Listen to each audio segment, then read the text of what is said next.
ಮನೇಲಿ ಏನಂತ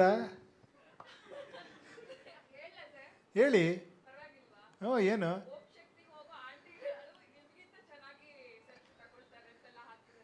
ಹೌದಾ, ಒಳ್ಳೇದಲ್ವಾ? ಏನೋ ಲೈಟಿಂಗ್ ಚೆನ್ನಾಗಿತ್ತು ಅಂತ ಸುಮ್ಮನೆ ತಗೊಂಡೆ. Ram, Yes, sir. this is Sunil. So I want to ask you one question. You are playing a fan of Upendra sir in the film. So have you got to see any of his films? Sir, Uppi sir is a Telugu hero for us because his films, his scenes, even now they're very popular. Like recently, his film, we released it in Telugu also. Like we didn't release, but the fans released. There's a release trend going on there. Like I said, the kind of respect he has there, not only as a star, but as a person who's delivering a very important message to the society. So we all look up to him also. And it's a lot of fun. There's a lot of eccentricity which we enjoy a lot, but at the same time, there's a very deep philosophy in that. So as much as you think he's yours, he's ours too.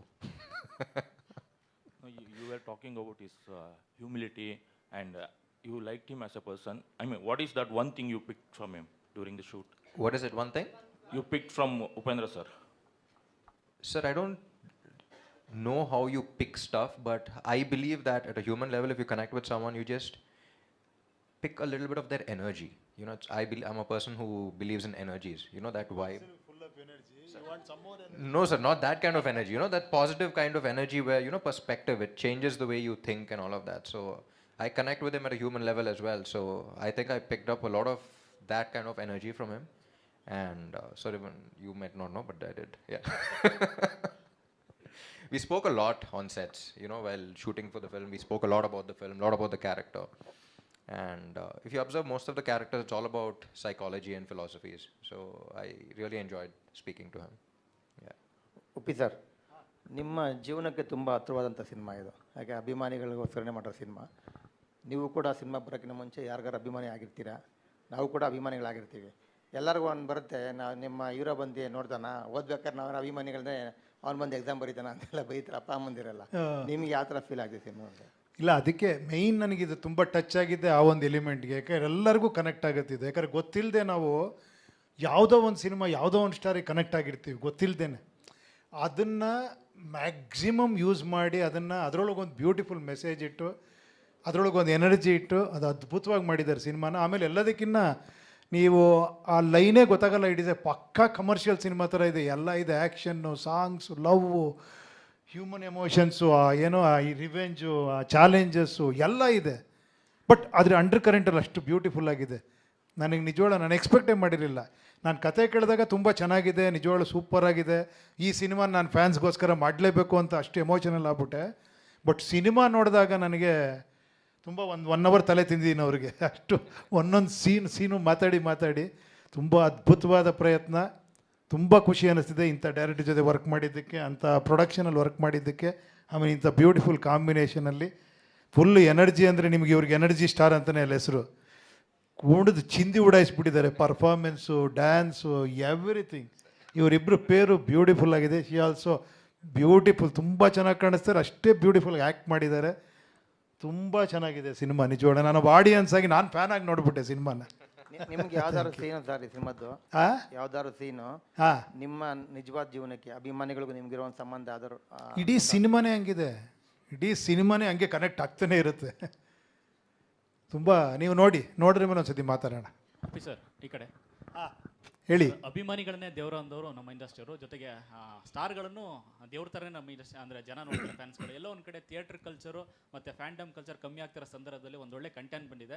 ಮತ್ತು ಫ್ಯಾನಿಸಮು ಮತ್ತು cinema ಅನ್ನೋದನ್ನ ಎಚ್ಚರಿಸಿಗೋಸ್ಕರ ಮಾಡ್ತಿರುವಂಥ ಸಿನಿಮಾನ ಇದು. ಇಲ್ಲ, ಹಂಗೆ ಅನಿಸ್ಬೋದು ನಿಜವಾಗ್ಲು. ಯಾಕಂದರೆ ಒಂದು ರೆಟ್ರೋ ಥರ ಇದೆ. ಒಂದು 2000 ಆ ಒಂದು ವೈಭವ ಇತ್ತಲ್ಲ ಆ ಸಿನಿಮಾ, ಥಿಯೇಟ್ರು, ಸ್ಟಾರು, ಅದೆಲ್ಲ ವಾಪಸ್ ಬಂದಂಗೆ ಅನ್ಸುತ್ತೆ. ಹಂಗೆ ಎಷ್ಟು ಬ್ಯೂಟಿಫುಲ್ ಆಗಿತ್ತು ಅನಿಸುತ್ತೆ. ಬಟ್ ಈಗಲೂ ಅದು ಇಲ್ಲಿ ಕನೆಕ್ಟ್ ಆಗುತ್ತೆ. ಅದಾದರೂ ಕೂಡ ಈಗಲೂ ಕೂಡ ಕಾಂಟೆಂಪರರಿ ಅದು. మీరు ఏ తాలూకా? ఎవరమ్మా మీరు? మీ ತಾಲೂಕಾ? ಸರ್ ಹೇಳಿ ಸರ್. ಏನಂತ? ಕರ್ನಾಟಕ ಕಿಂಗ್ ತಾಲೂಕಾ ಅಂತ. ಅಪ್ಪ ನೀವೇ ಹೇಳ್ಬಿಟ್ರಲ್ಲ. ಸರ್ ಈಗ ನೀವು ಸಿನಿಮಾಗಳಲ್ಲಿ ತೆಲುಗು ಸಿನಿಮಾಗಳಲ್ಲಿ ವಿಲನ್ ಆಗಿ ಕಾಣಿಸ್ಕೊಂಡಿದ್ದೀರಾ, ಜೊತೆಗೆ ಇಲ್ಲಿ ಸೂಪರ್ ಸ್ಟಾರ್ ನೀವು. ಏಯ್ ನಾನು ವಿಲನ್ ಆಗಿ ಮಾಡೇ ಇಲ್ಲಮ್ಮ. ನೀವು ಒಳ್ಳೆ ಯಾವ ಫಿಲಮ್ ವಿಲನ್ ಆಗಿ ಮಾಡಿದ್ದೀನಿ ನಾನು? ನೀವೇ ಅನ್ಕೊಂಬಿಟ್ರಾ? ಸನ್ ಆಫ್ ಅದು ವಿಲನ್ ಅದು ಒಂದ್ ಸ್ವಲ್ಪ ನೆಗೆಟಿವ್ ಶೇಡ್ ಸರ್ ಅದು. ಯಾವುದು? Son of Sathyamurthy. ಏ ಅಂದ್ರೆ ಅಲ್ಲಿ ಹೀರೋ ಫ್ರೆಂಡ್ ನಾನು ಬಾಬಿ ಎಲ್ಲ ಇವರೆಲ್ಲ ಅಲ್ಲೂ ಅವ್ರ ಫ್ರೆಂಡ್ ಅದರಲ್ಲಿ.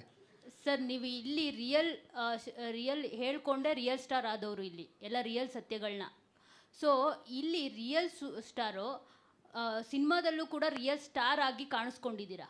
ಸೊ ಅದು ನಿಮಗೆ ಟಫ್ ಅನ್ನಿಸ್ತಾ ಈಸಿ ಅನ್ನಿಸ್ತಾ? ಯಾವ್ದು ಇದ್ರಲ್ಲ? ಹೌದು, ರಿಯಲ್ ಸ್ಟಾರ್ ಆಗಿ ಕಾಣಿಸ್ಕೊಂಡಿದ್ದೀರಲ್ವಾ, ರಿಯಲ್ ಸ್ಟಾರ್. ಹಾ ರಿಯಲ್ ಸ್ಟಾರ್ ಆ ಮೀನಿಂಗ್ ಅಲ್ಲಿ. ಆ ಮೀನಿಂಗ್ ಅಲ್ಲಿ. ಸೊ ಟಫ್ ಅನ್ನಿಸ್ತಾ ಈಸಿ ಅನ್ನಿಸ್ತಾ ಹೇಗೆ ಅಂತ? ಇಲ್ಲಮ್ಮ ಅದು ಹೆಂಗೆ ಅಂದರೆ ಇವ್ರ ತಲೆ ಒಳಗೆ ಹೋಗಿ ಮಾಡೋದಿದೆಯಲ್ಲ, ನನಗೇನೋ ಒಂದು ಇರುತ್ತೆ. ಬಟ್ ಈ ಡೈರೆಕ್ಟ್ರು ಒಂಥರ ಅವರು ಸಿಕ್ಕಾಪಟ್ಟೆ ಏನು ಹೇಳಿ ಹಿಂಗೇ ಬೇಕು ಅಂತ ಪರ್ಫೆಕ್ಷನಿಸ್ಟು. ನನಗೆ ಇಷ್ಟೇ ಬರಬೇಕು, 2 ಸ್ಟೆಪ್ ಬರಬೇಕು, ಇದೇ ಎಕ್ಸ್ಪ್ರೆಷನ್ ಬೇಕು ಅಂತ ಆ ಥರ ಮಾಡಿದಾಗ ಸ್ವಲ್ಪ ನಮ್ಗೆ ಅವ್ರಿಗೆ ಸರ್ ನೋಡಿ ಸರ್ ಸ್ವಲ್ಪ ಹಿಂಗೆ ಮಾಡಲಾ ಅಂತ. ಸರ್ ಇಲ್ಲ ಸರ್ ಇದು ಯಾಕೆ ಹಿಂಗೆ ಅಂದರೆ ಇಡೀ ಸಿನಿಮಾ ಎಕ್ಸ್ಪ್ಲೈನ್ ಮಾಡೋರು.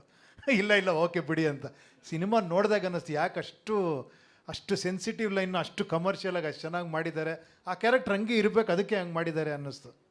ಸರ್ ನೀವು ಯಾಕೆ ಆಂಧ್ರ ಕಿಂಗ್ಗಳು ತುಂಬ ಜನ ಇದ್ದಾರೆ ಹೀರೋಗಳಲ್ಲಿ, ಸೊ ನೀವು ಯಾಕೆ ಕರ್ನಾಟಕ ಕಿಂಗ್ನ ಚೂಸ್ ಮಾಡ್ಕೊಂಡ್ರಿ ಈ ಸಿನಿಮಾಗೆ ಆಸ್ ಎ ಸ್ಟಾರ್ ಆಗಿ ಅಂತ? ಯಾರನ್ನ ಕೇಳ್ತಾ ಇದ್ದೀರಾ? ಡೈರೆಕ್ಟರ್. ಡೈರೆಕ್ಟರ್